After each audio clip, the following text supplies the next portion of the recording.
This video brought to you by Manscaped. Get 20% off and free international shipping with code Filmento20. Also, if you prefer this video in Spanish, I've just launched an Español channel as well.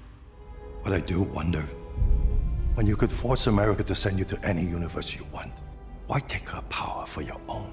You know it will kill her.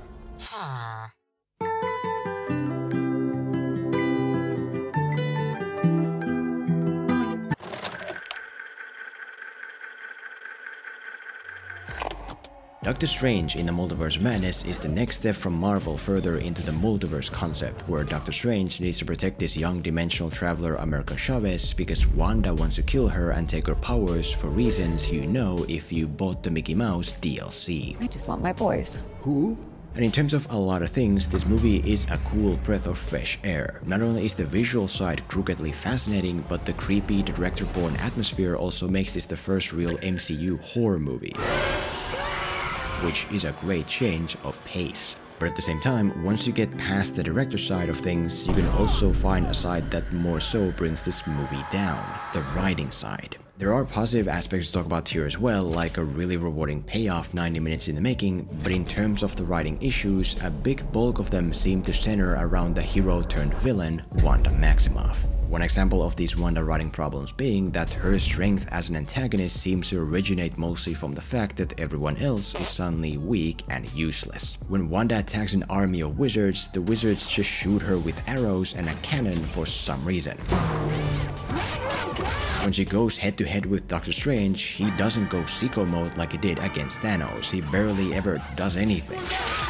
When she has her guard down against Wong, he doesn't even try to stab her in the back or something. When she confronts alternate dimension Avengers, they don't first assess the situation and then play their cards if necessary. Is their mother still alive? Fine, Wanda, you win. Black Bolt knows how you can get to your children. Tell her, Black Bolt. No, they just reveal their cards right away so that she can take them away. Black Bolt could destroy you with one whisper from his mouth. Okay. So in that manner, what I thought would be useful to do today is to look deeper into this Wanda writing problem to learn something from it, in terms of consistency as well as in terms of motivation. And then at the end, I also want to look at the insane amount of exposition in this movie in order to discuss the dangers of exposition as well as different ways to improve it. Now, I understand this movie has a lot of fans, and from what I understand, there's even a cult-like following behind Wanda on Twitter, as you can expect from Twitter. And to be clear, that's great. I'm sure overall the movie is great. I'm just here to look at a few specific things to hopefully learn something.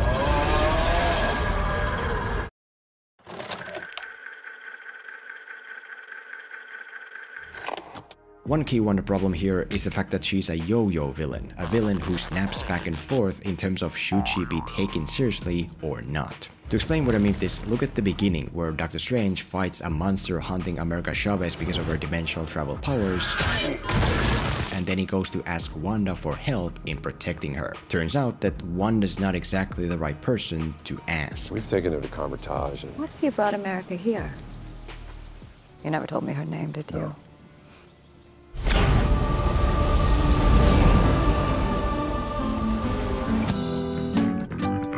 Right, so it becomes clear that Wanda is the antagonistic force here. She needs America Chavez's multidimensional powers in order to be with her boys that exist in another universe. But the main thing to note here is that in terms of her antagonistic drive, she's not yet past the point of no return. She doesn't suddenly murder Strange on the spot to ensure her success. No, at this point, she's still reasonable. She's still willing to work things out. Return to Convertage and prepare to hand over America Chavez by sundown.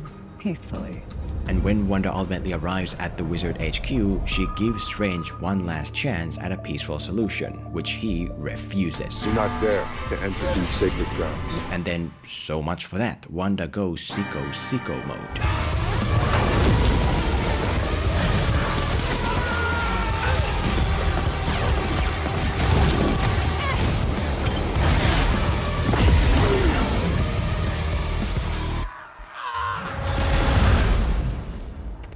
Yeah, Wanda kills loads of people left, right and center in order to get to America Chavez, meaning that that's it, she's past the point of no return. You don't just come back from killing like 50 people, you don't just come back from executing someone injured on the ground. No, that's it, Wanda's antagonistic drive is clearly beyond stopping. But once she gets inside, where America Chavez is finally at her fingertips, what does she do?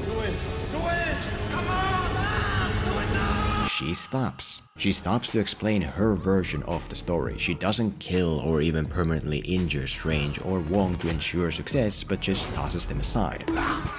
And then as a result, she doesn't get what she's striving for. And what you're essentially seeing here is a yo-yo effect where Wanda first massacres a crowd like a lunatic only for her to then revert back to playing nice at the finish line. A yo-yo effect that continues. She wipes out a team of heroes like a demon from a horror movie,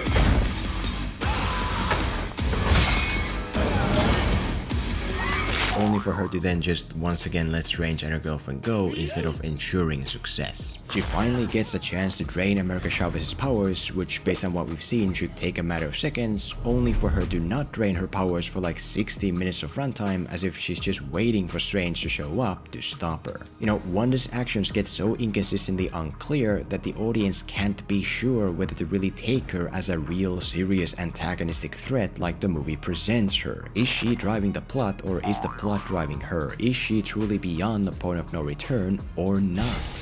And so in situations like this, you want to be two things, impactful and faithful. It's not a good choice to have Wanda cross the event horizon by killing a bunch of nameless people without even a reaction from Strange. You're literally trivializing death. She's using the reflection. Oh no!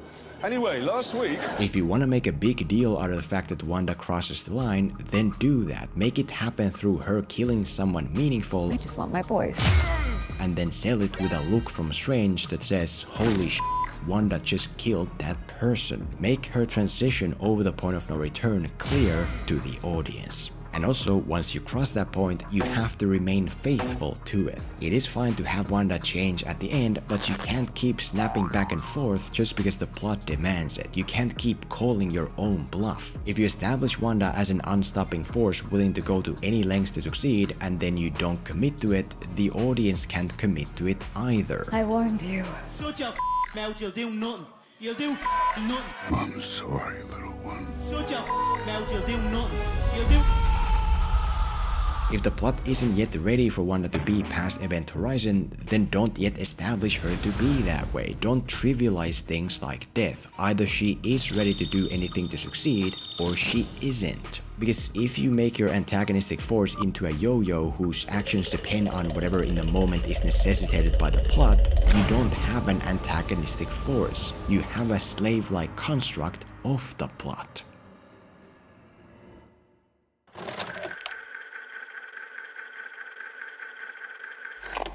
The other main Wanda problem here is the fact that her motivations are non-existent and without proper justification. The non-existent part of this means that the foundation under Wanda's motivation in this movie isn't there. Essentially, the main gist is that Wanda needs America Chavez's powers to travel to another dimension to be with her boys, which means absolutely nothing unless you've seen the show WandaVision on Disney+. If you've seen it and it works for you, that's great.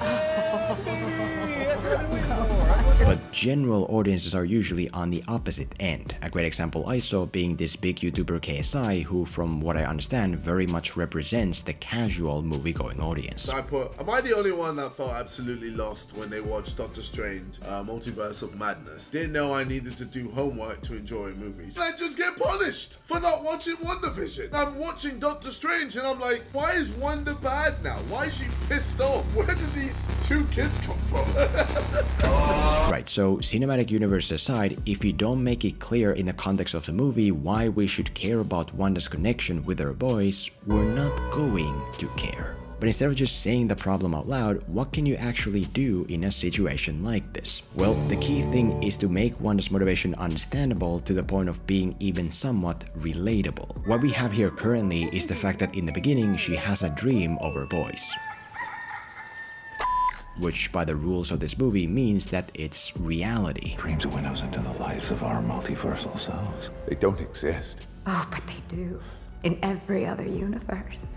I know they do.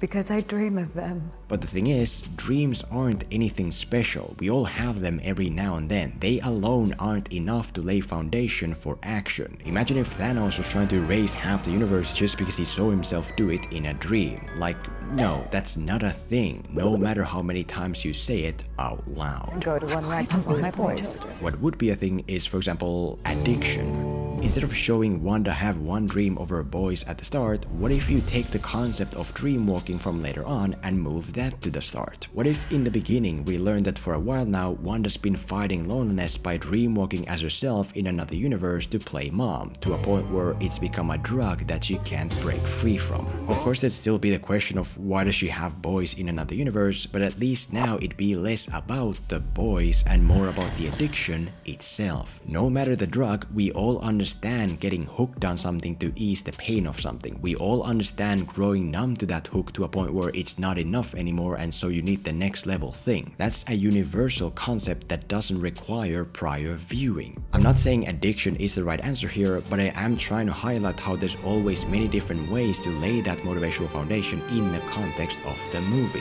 Whereas if you rely purely on a show that most general audiences haven't seen, then most general audiences aren't gonna care.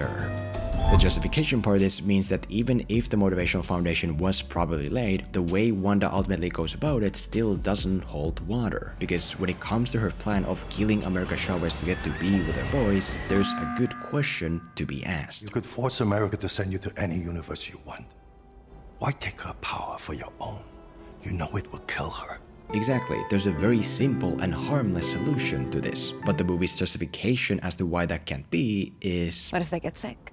In the infinite multiverse, there's a cure for every illness, a solution to every problem. Yeah, so the reason Wanda can't just ask to go to another universe where her boys are missing a mom is because, quote-unquote, they might get ill or something. Which is weird to hear because it's not justified by past experiences. We've never seen anyone close to Wanda fall to illness or anything of the kind. So why is illness suddenly the thing she's worried about? Well, because it's just something artificial the movie makes up to try to hide the fact that none of this adds up.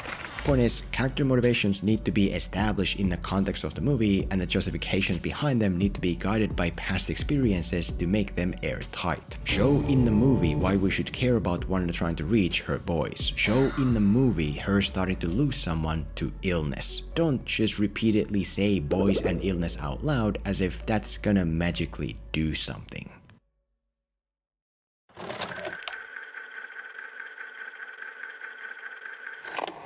Finally, let's touch on another major writing issue here, which is the excess of exposition, not only to point it out, but also to maybe find different ways to deal with it. As a great example, look at the beginning, where we first get this cool action sequence of Doctor Strange saving America Chavez from this monster, after which he then takes her to a cafe where she can explain to him the information necessary for the plot to function. It's like a henchman who works for a demon. All we knew is that they wanted to take my power for themselves. What power? You can travel the multiverse. You can physically move from one universe to another. How? That's a problem, I don't know.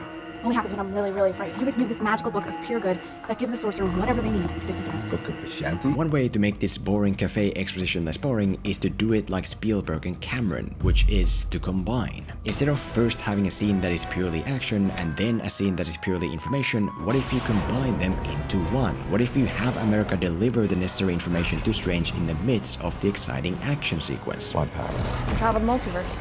It only happens when I'm really, really afraid. The danger is that the information might get lost in the action, but if handled well, the upside is that now you don't have to pause things purely for the sake of the information before being able to move on. Another great example is when Strange and America have ended up in another universe and they suddenly just happen to step on a free technology sample that just happens to reveal just the right background information that the plot requires. My mom's.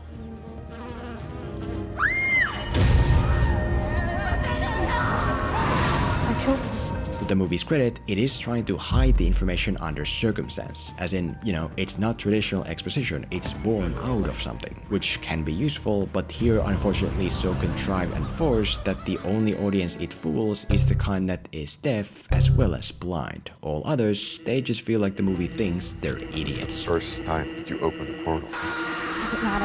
And instead of hiding the information here, what you could do is, for instance, treat it as a challenge. If Doctor Strange needs to understand America's past, then he should have to work for it. Don't just have them quote-unquote randomly stumble upon the information. Have Strange notice something he can use to crack the information from her. I still don't know if the memory technology is the way to go, but the point is to treat the information as a prize to unlock, an interrogation in a sense. If the hero has to work for information, suddenly the information feels less like boring traditional exposition. Another example is when Strange and America have gone to alternate universe Strange's home, where his former rival explains the concept of dreamwalking. I'm afraid she can do far worse than just summon monsters. A dreamwalking sorcerer projects their own consciousness from their universe into another, possessing the body of an alternate self. They may puppeteer this unholy doppelganger and pursue their enemies from afar. The issue here is that the movie presents the exposition as it's bringing the exposition into reality. Before the rival explains the concept of dreamwalking, dreamwalking has not existed in this movie. It's literally born out of the words that the movie speaks. And what you could do here is present dreamwalking without context beforehand in a way that makes us want to know the truth about it. For instance, what if you do show Wanda use dreamwalking in the beginning? What if you have some person start to follow Strange and America around in the alternate universe like the creature from It Follows? Now we'd be like, what the hell is going on? And just before we get in real trouble, the rival saves us and then fills in the blanks about dreamwalking. Now it's not boring exposition because based on what we've seen, we genuinely want to know about it. As another example, there's the scene where alternate Avengers explain what happened to Strange in this universe. From our experience, the greatest danger to the multiverse, it turns out, is Doctor Strange. Which actually doesn't feel like boring exposition. Firstly, because it's delivered by characters so inherently interesting that we just want to hear them talk. But more importantly, because the information here contradicts a mystery from before. Earth's mightiest hero who died defeating Thanos? Strange did not die defeating Thanos. A bit earlier, we learned that something occurred in this universe that made Strange sacrifice his life to defeat Thanos. And then this scene is all about, no, that's not actually what happened. And it's that conspiracy-like contradiction of an underlying mystery that makes the information actually fascinating to learn. Point is, there are many different ways to deal with exposition, so just beware of doing it in a way this movie most often does. Because if you fall in those same exposition pitfalls, then it's just gonna be like... Replay your significant oh my god, this is a memory of me 2 years ago. Hold on, pause for a second. What's going on? Oh right, I used to be so miserable because of my crappy, uncomfortable underwear. It was so bad that I accidentally sent my girlfriends through a multiverse portal. Yeah, I didn't indicate this before, but that's how it is. Man, I was so lucky to fix the issue with my new anti-chafing high-performance boxer briefs from Manscaped. They're silky smooth around my waist and thighs and even in the middle, thanks to their cradling jewel pouch design. These boxers hug and support me like a second skin, and they even come in a variety of colors to choose from. No joke, they're the most comfortable, most breathable boxers I've ever had. And what's best is that you can get them and all other Manscaped items for 20% off with free international shipping by using code Filmento20. So click the link below and do so. Anyway, yeah, that's it.